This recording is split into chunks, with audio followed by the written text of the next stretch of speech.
অবশেষে অস্ট্রেলিয়ার মাটিতে ক্রিকেট খেলার সুযোগ পাচ্ছে বাংলাদেশ।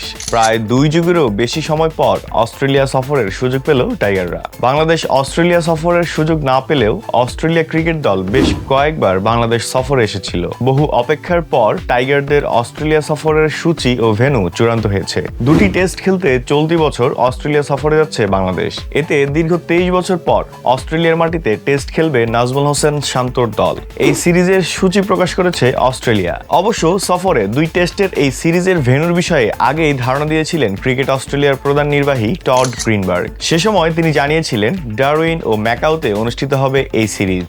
সবশেষ এই সফরের জন্য চূড়ান্ত হয়েছে দিনক্ষণ। ডারউইনের মারারা ওভালে প্রথম টেস্ট শুরু আগামী 13 আগস্ট। ম্যাকাইয়ের গ্রেট ব্যারিয়ার রিফ এরিনায় দ্বিতীয় টেস্ট 22 আগস্ট থেকে শুরু হবে। টেস্ট সিরিজটি আইসিসি টেস্ট চ্যাম্পিয়নশিপের অংশ। বাংলাদেশ ক্রিকেট দল প্রথম ও সর্বশেষ 2003 সালে অস্ট্রেলিয়ায় টেস্ট সিরিজ খেলেছিল। সেবার 2 টেস্ট অনুষ্ঠিত হয়েছিল ডারউইন ও কেয়ার্নসে। তার পরের বছর ডারউইনে শ্রীলঙ্কার বিপক্ষে টেস্ট খেলেছিল অস্ট্রেলিয়া। এরপর চলতি বছরের সিরিজ দিয়ে আবার দীর্ঘ পরিসরের ম্যাচ আয়োজন করবে ডারউইন। ম্যাকাইয়ের গ্রেট ব্যারিয়ার রিফ অ্যারেনায় 1992 সালের বিশ্বকাপের ভারত শ্রীলঙ্কা ম্যাচ ছিল, যা ভেসে যায় বৃষ্টিতে।